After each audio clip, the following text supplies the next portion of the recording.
Welcome to Stoked, the podcast that helps adventure elopement photographers hit six figures and beyond in their businesses without hustling on social media. I'm your host, Megan McPhail, a former burnt-out emergency veterinarian that quit my hard-earned career to become an elopement photographer. Now I'm living a life I absolutely love, full of travel, adventure, and financial abundance, and I am hell-bent on helping you do the same.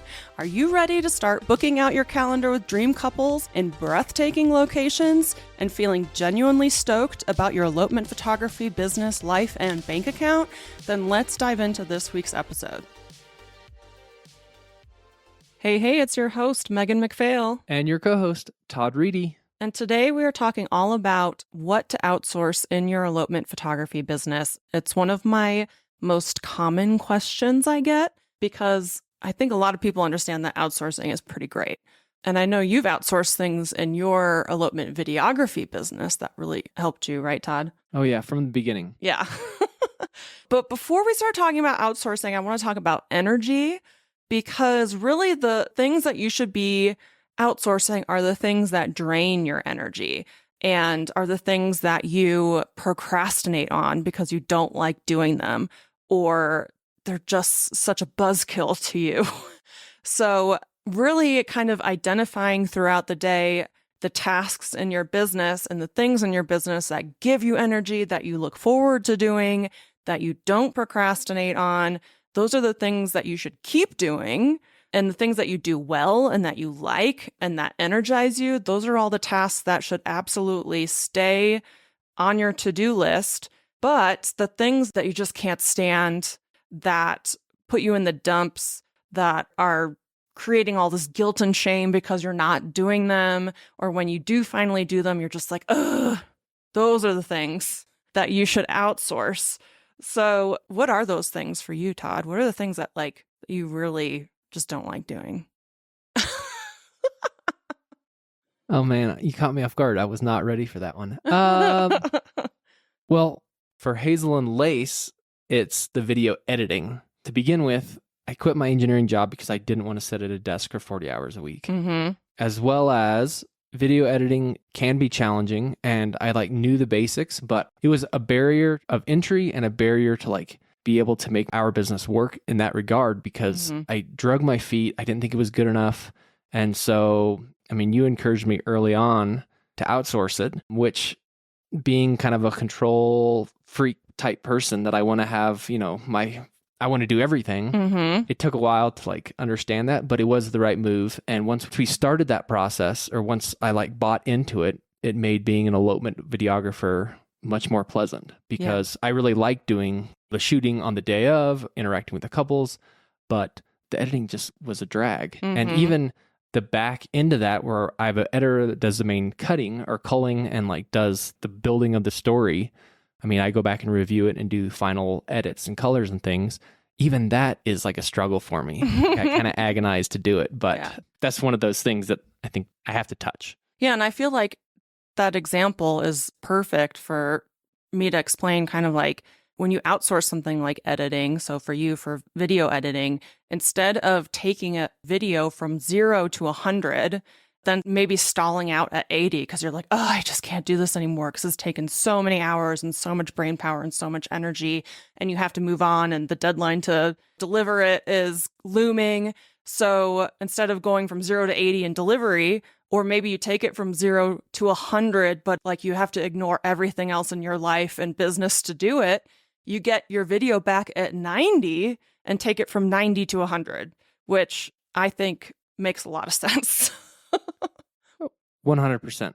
Yeah, so editing is one of the things that really drains my energy. Culling also, oh my God, I would drag my feet. It would take forever. I'm not good at decision making. And then you're making so many decisions on this one photo gallery that I couldn't make any more decisions in my life. I got decision fatigue. So when I outsourced my editing and my culling, and this was back in 2019. So I've had an editor for 5 years now, the same one. That just lifted this huge weight off of my shoulders. It freed up hours and hours and hours of my time. It freed up mental energy. It made me happier. And, it ranges in price from like 150 to $500 a gallery, depending on how big and long and crazy and how many photos I took or we took.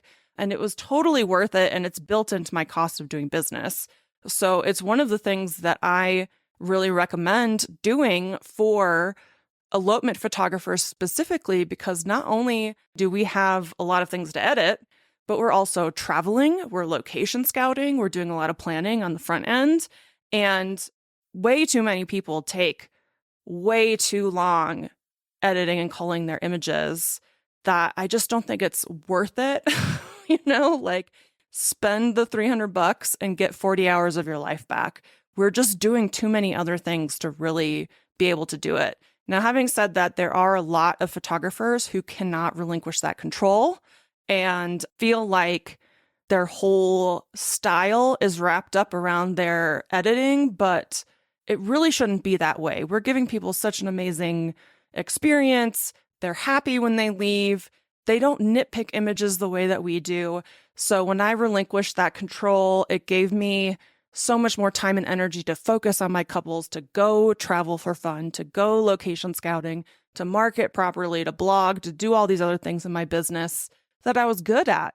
So I always recommend considering at least outsourcing your editing and culling. And I had Todd outsource his editing right away because I just knew it's just not worth all that time and energy.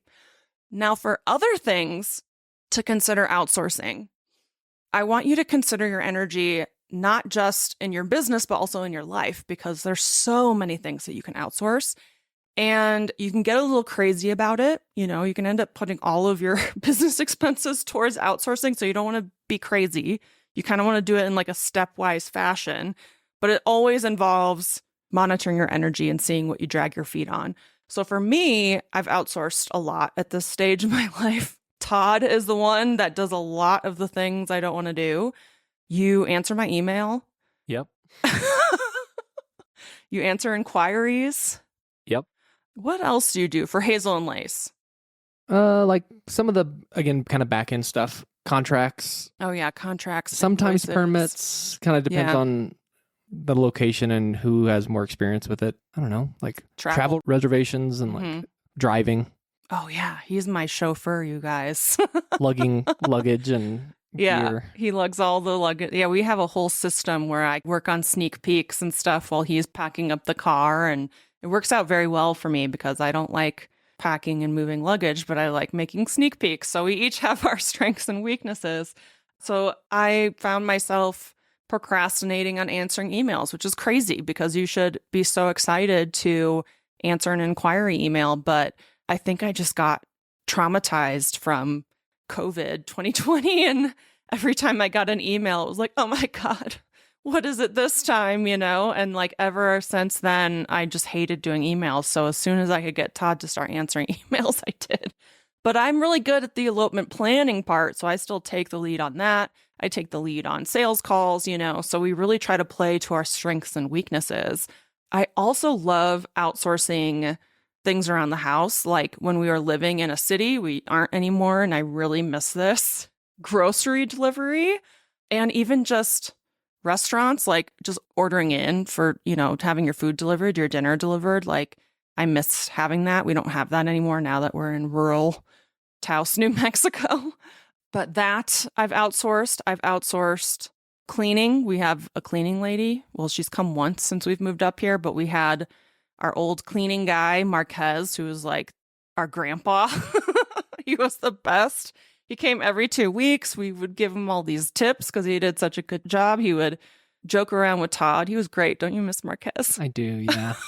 And that one was hard. Well, a lot of outsourcing just across the board for me It's hard. It's hard because, like, I don't know, it's maybe that Protestant work ethic or just like, I don't know, we didn't. I'm not going to pay someone else to do it when I can do it. If I can do it myself, why would I pay someone else? So that's like really hard. But when you're thinking about like all of the different activities and tasks that must be done for your business, let alone your life, like there's just so much stuff and not enough time in the day to then be able to enjoy anything outside of that. So it is hard if you don't outsource anything yet, or you don't think you do. It's going to be a challenge, but you probably already do outsource some things. Like, Yeah, maybe mean, without thinking about it. yeah, like, do you cut your own hair? Mm. Maybe. Probably not. Yeah. Like, do you fill your own cavities, or like, do you maintain your own vehicle? A lot of those things at some point in time, not the cavity thing, but like, I remember in college, I was like, I can cut my own hair. I'm not paying $20. Yeah.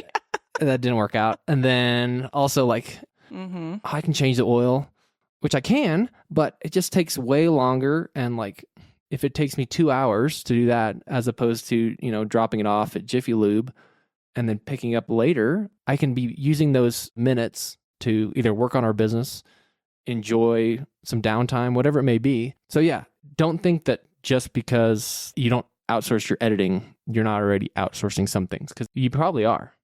Yeah, and if you think about it, I mean, if you love editing, that's one thing. Like if it jazzes you up and energizes you and you can just sit for hours and do it, that's one thing. That was not me whatsoever. But my editor loves editing. So it makes sense to have an expert do the things that I'm not the best at. And really it comes down to as well, you know, getting rid of this idea that you have to be this one person show in your business. That it's just not healthy and it's not helping anybody. And I just see way too many people burn out with that idea that they're like, oh no, I'm going to do it all. And you can't do it all. And one of the ways that you can tell if you're trying to do it all is if you were sick tomorrow or sick for a week, would your business fall apart without you having your hands in everything? Because if it will, then that's a big sign that you should outsource some stuff, because you as a self-employed person should be able to take sick days and sick weeks and vacations and rest time without your business falling apart and without people being upset with you. And I see on Instagram all the time people being like, I'm so sorry, I had a death in the family. And they have so much guilt and shame for taking time away from their business, but you should have that built in. You should be able to do that and not have things fall apart or get behind schedule or affect your client experience. So really outsourcing is the way you can do that. So we've talked about editing, but what would you say to the person that absolutely loves photo editing? They have their style, they don't want to outsource it. What are other things that they could outsource to free up some more mental energy and more space and time in their business? Yeah, I mean, I think editing is the thing that takes up the most time, which is unfortunate. I mean, I can't think of anything else in a photography business that takes up as much time as editing does, which is, again, one of the reasons why I recommend releasing that stronghold you have over it and that control and letting someone else do it. I mean, it could take up 60 hours of your week. I mean, there's just nothing else that compares. Some people do outsource Instagram. I don't recommend that because I don't think you get a good return on investment. And the point of Instagram is to have fun on there and to authentically connect with people on there. And you can't do that if you have somebody managing it. Now, having said that, I do have somebody managing my education Instagram, but then I actually show up a lot on my stories. So there's that. Can I give some of my own? Yeah. Especially for the people that are like photographers that like really fancy themselves as like the artists, maybe not the business person. A bookkeeper, I don't think bookkeepers are that expensive. And we've heard so many good things that people like hate doing their like accounting and their books. I would say look into that, so then you can focus on doing the editing and the artistic part of your business. So yeah, bookkeeping is one. Tax preparation. So like getting a good CPA. That one was a hard one for me coming from my W-2 job, because I used to do like TurboTax and it was easy. But for our businesses, the tax situation can get kind of hairy pretty quick. It's not just as simple as plugging in your W-2.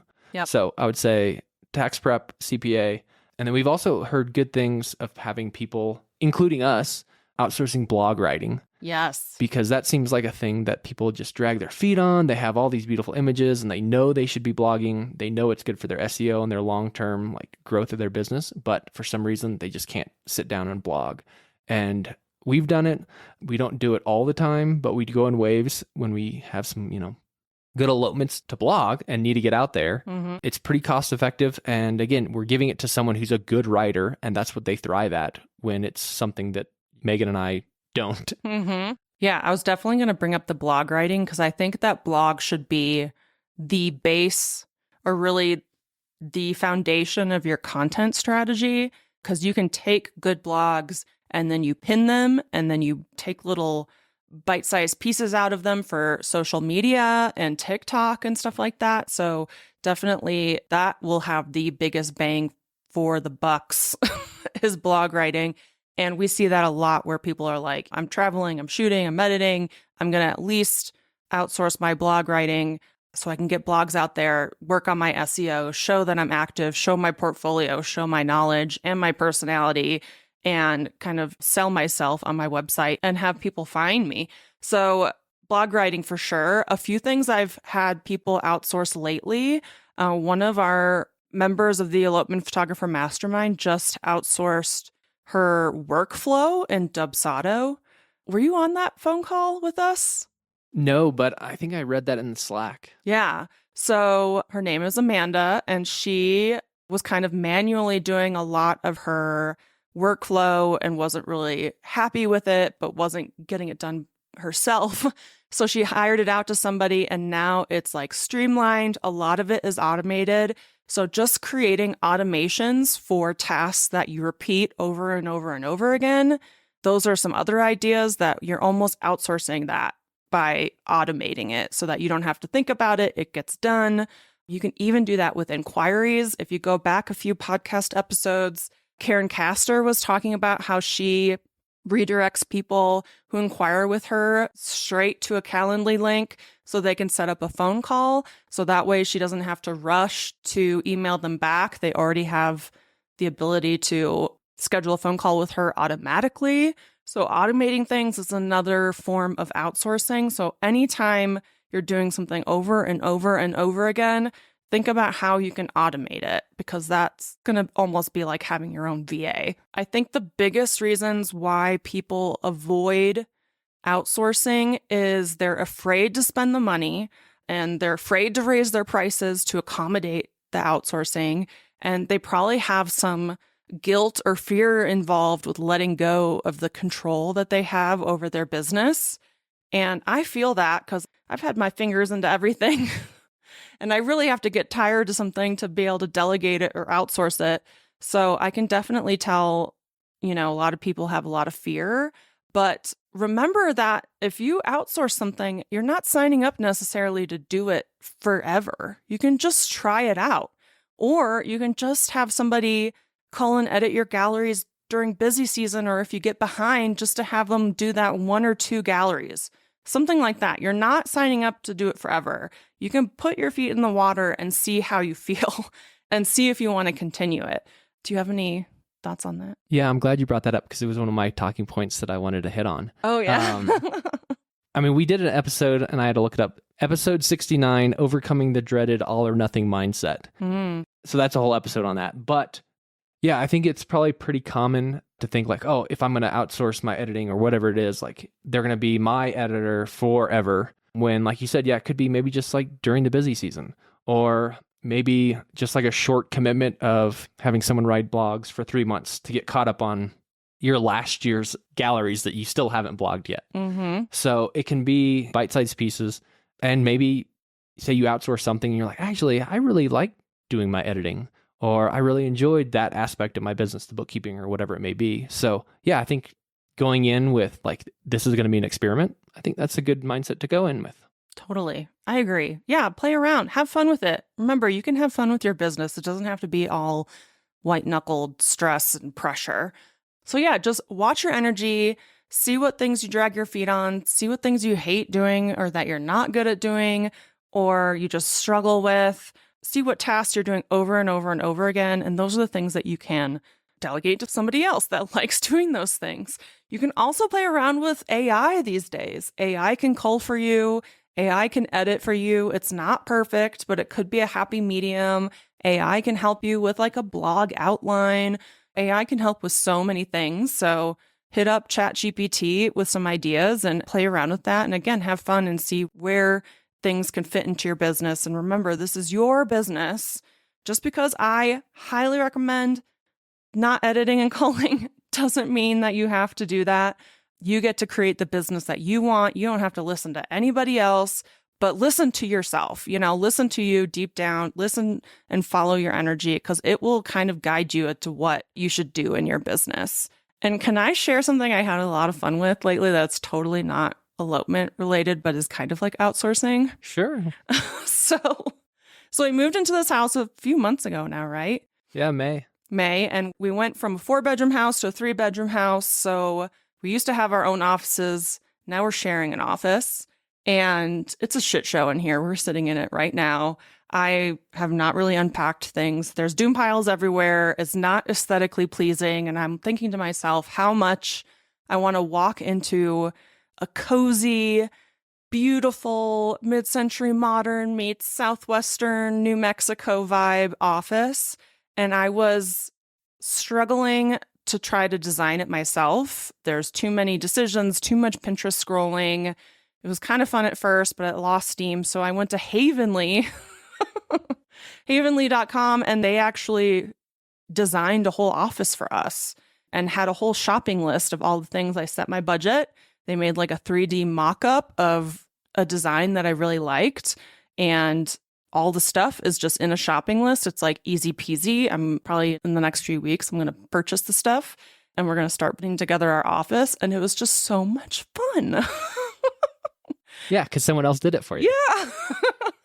Like seeing the mock-ups and just having everything just in a cart that I can just purchase everything at once instead of like going to Wayfair for this and Target for this and Amazon for this. It like changed my life. So have fun with stuff. Look inside your business and outside your business and let us know what you've had success with because everyone's different. And I always like hearing what people are doing in their businesses. So hit us up. I have one more little tip. If you're considering outsourcing, definitely start that before you're behind or before you're in over your head. Oh, that is such a good. Because editors get busy. If you imagine, fall time's coming up, if you jump in and try to reach out like early October, editors are going to be booked. Mm-hmm. So reach out early, get in their queue, as well as then there is going to be probably for the first little bit, whether it's outsourcing, the editing, your bookkeeping, whatever you choose, like there is going to be some time for the service provider to like get spun up and learn exactly what you want, your style, how you like things. So the time to train, it's not just a switch. They're not going to be you immediately. So take into consideration the idea of like the 3 qualities, that being time, price, and quality. If you want something done fast and cheap, it's probably not going to be good. Mm-hmm. If you want something really good and you want it fast, it's probably going to be pricey. So there are trade-offs with all these things. So kind of keep that in mind when you're starting that outsourcing process. Ooh, and that just made me think of something else too. See, we plan these separately, you guys. We don't plan them together because I don't want to know what he's going to say. But that was really great advice. I see people all the time wanting to outsource something after they get overwhelmed. And then, that period at the beginning when you're onboarding somebody and they're getting used to how you do things, used to your editing, used to your culling, used to your blogging, when you're already overwhelmed, it's too much to go back and forth with someone on how to do something. So a lot of people end up aborting the plan altogether and being like, I'm just going to edit it all myself, and being frantic and frazzled. And I was that way in 2019 when my editor was trying to get me to like send them catalogs and like communicate back and forth and all this stuff. And I'm just like, oh my God, I can't do anything else like this, So definitely before you get overwhelmed, start outsourcing things. When you have the time and energy to happily onboard somebody and kind of work back and forth to get something that you're happy with, that's when you should be onboarding. And I mean, I've done both and I'm definitely not perfect. And I've definitely gone to Todd being like, I can't do this anymore. Help me. Oh, yeah. And I've had a video this is a non-elopement video. This is a different project that like I was coming up on the deadline and I was like, oh, I don't want to do it anymore. I'm just going to give it to someone else. And then like it was too much to like hand over the footage. And like I was like, I might as well just do this myself. Again, and it probably wasn't my best work, but it got done. Not a very good example. No, it is though. I mean, it's just another real world example that we're not perfect and we want you guys to learn from our mistakes. And I see over and over again people still making the same mistakes that we've made. And people just have to learn the hard way sometimes. But yeah, try to get your outsourcing done before you're overwhelmed, or do the grocery delivery and the cleaning lady. Outsource some household tasks that might help you be able to focus more on your business. I know this is easier said than done for the moms, but get some childcare, or we've had to take the dogs to daycare when we were when we were really overwhelmed with stuff. But yeah, those are all really good points there at the end. Cool. Well, thanks so much for listening, and we will see you next week. Bye. Bye. Thanks so much for joining us on this week's episode of Stoked. If you enjoyed the show and you'd like to help support the podcast, please subscribe, leave a review, and tell a friend.